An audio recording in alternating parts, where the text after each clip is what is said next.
দিনৰ ভাগৰ পৰাই আগবেলা ভাগতে ইডিৰ এটা দল CIDত উপস্থিত আছিল। বিশেষকৈ শ্যামকানু মহন্ত, সিদ্ধাৰ্থ শৰ্মাকে ধৰি নৰ্থ ইষ্ট ফেষ্টিভেলত যি ধন আহিছিল চৰকাৰৰ পৰা বা বিভিন্ন বিজ্ঞাপনৰ পৰা আৰু আন যি ধৰণে আহিছিল, সেই ধনসমূহৰ উৎস কি আছিল, সেই উৎসৰ তথ্য বিচাৰি ইডিয়ে আজি যি নথিপত্ৰ শ্যামকানু মহন্তৰ ঘৰত পাইছিল সেইখিনি পৰীক্ষা কৰিছে আৰু এই তথ্য সংগ্ৰহ কৰিছে। তাৰ সমান্তৰালভাৱে CIDয়ে নিজাববীয়াকৈ 19/2025 নম্বৰৰ এটা গোচৰ ৰুজু কৰিছিল, য'ত শ্যামকানু মহন্তৰ ঘৰত যেতিয়া দুদিনীয়াকৈ তালাচী চলাইছিল তাত বহু নথিপত্ৰ লাভ কৰিবলৈ সক্ষম হৈছিল। বিভিন্ন চৰকাৰী বিষয়া বিভাগৰ সিল 28টাকৈ সিল জব্দ কৰিছিল CIDৰ দলে, SITৰ দলে।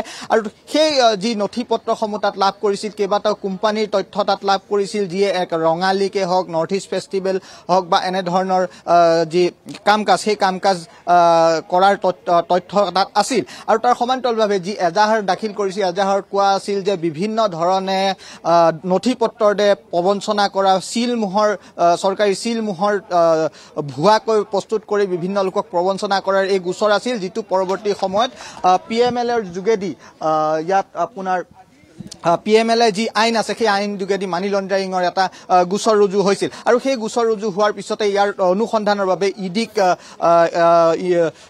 SITৰ ফালৰ পৰা কোৱা হৈছিল আৰু ইডিয়ে আজি সেই স্থানত উপস্থিত হৈছিল আৰু উপস্থিত হৈ তেওঁলোকে যি প্ৰাৰম্ভিক তথ্য, সেই প্ৰাৰম্ভিক তথ্য জব্দ কৰিবলৈ সক্ষম হ'ল। ইতিমধ্যে CID কাৰ্যৰ পৰা যি ভাষ্য গ্ৰহণ কৰি এজন এজনকৈ লোক ইয়াৰ পৰা ওলাই গৈছে, তেওঁলোকক যাবলৈ দিয়া হৈছে। দুই এজনক পুনৰ ভাষ্য গ্ৰহণ কৰাৰ কাৰণে মাতিছে আৰু কিছু সংখ্যকক আজি বৰ্তমানলৈকে তেওঁলোকক পুনৰ আহিব লাগিব নে নাই এই ক্ষেত্ৰত কোনো ধৰণৰ তথ্য প্ৰকাশ কৰা নাই। আৰু এই গোটেই বিষয়টোত চাওক সমীৰণ, ইয়াত আজিৰ দিনটোত যদি আমি চাওঁ, জুবিন গাৰ্গৰ মোবাইল ফোনত, হোৱাটছআপত যিসকলৰ লগত বিগত 2-3 মাহৰ ধৰি যোগাযোগ আছিল, সেই লোকসকলক ইতিমধ্যে ইয়াত তেওঁলোকক কি ধৰণৰ প্ৰশ্ন আদি সুধিছে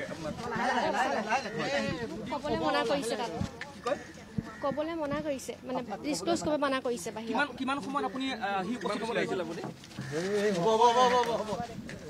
চাওক, তেওঁলোকক যিসকল লোক আছিল, যিসকল তেওঁলোকক ইতিমধ্যে কোনো ধৰণৰ তথ্য সংবাদ মাধ্যমৰ আগত নক'বলৈ তেওঁলোকক ইয়াত হেৰি কৰিছিল আৰু ইয়াত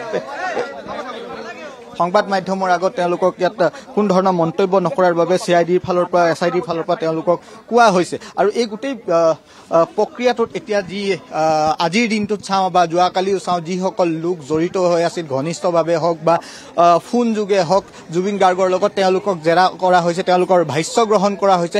তাৰ সমান্তৰালভাৱে আজি শ্যামকানু মহন্তৰ যিগৰাকী পত্নী আছে অনিতা ডেকা মহন্ত, তেওঁকো কেইবা ঘণ্টা ধৰি তেওঁৰ ভাষ্য গ্ৰহণ কৰা হৈছে। বিশেষকৈ নৰ্থ ইষ্ট ফেষ্টিভেল ছিংগাপুৰত থকাৰ সময়ছোৱাত কেনেধৰণে তেওঁ জড়িত আছিল, কিয়নো সেই সময়ছোৱাত ছিংগাপুৰত তেওঁ আছিল।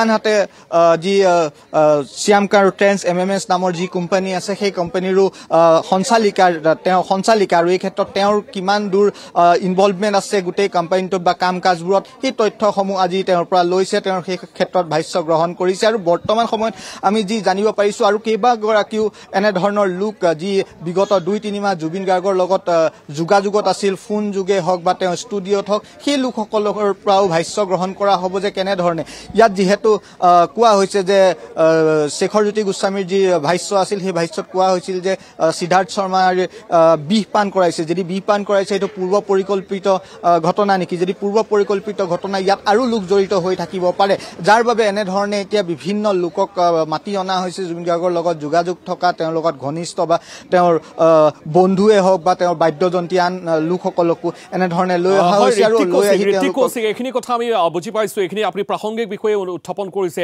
কিন্তু আজিৰ দিনটোৰ যিখিনি আপডেট আমি সেইখিনি বিচাৰিছোঁ যে আজিৰ দিনটোত পুৱাৰ ভাগৰ পৰা এই মুহূৰ্তলৈকে, যিহেতু সন্ধ্যা আৰম্ভ হৈছে, এই মুহূৰ্তলৈকে আজি কাক কাক জেৰা কৰা হ'ল? চাওক, মই সেইটোৱে সমীৰণ কৈছোঁ যে বৰ্তমান সময়ত দুগৰাকীকৈ লোক, কিছু সময় আগতে এগৰাকী কণ্ঠশিল্পী প্ৰাৰ্থনা বৰা আৰু এগৰাকী ওলাই তেওঁলোকক ভাষ্য গ্ৰহণ কৰি যাবলৈ দিয়া হৈছে। তাৰ সমান্তৰালভাৱে অভিমন্যু তাঁতী, যিগৰাকী জুবিন গাৰ্গৰ জোনালীৰ যি ষ্টুডিঅ' আছে, ষ্টুডিঅ'ত থাকে, তেওঁক ভাষ্য গ্ৰহণ কৰা হৈছিল। তাৰপিছত তেওঁক প্ৰায় 4 ঘণ্টাৰ পিছত ভাষ্য গ্ৰহণ কৰাৰ পিছত তেওঁক যাব দিয়া হয়। তেনেধৰণে শ্যামকানু মহন্তৰ পত্নী অনিতা ডেকা মহন্ত, তেওঁকো সোধপোছ কৰি যাবলৈ দিয়া হয়। এনেধৰণে প্ৰায় ৬-৭ গৰাকী লোকক আজি মতা হৈছিল আৰু তেওঁলোকক মাতি তেওঁলোকৰ ভাষ্য গ্ৰহণ কৰি বৰ্তমান এজন এজনকৈ তেওঁলোকৰ ভাষ্য গ্ৰহণ কৰাৰ পিছত তেওঁলোকক যাবলৈ দিয়া হৈছে আৰু বৰ্তমানেও CIDত এতিয়াও দুগৰাকী ইয়াত আছে যাৰ ভাষ্য এতিয়াও গ্ৰহণ কৰি আছে।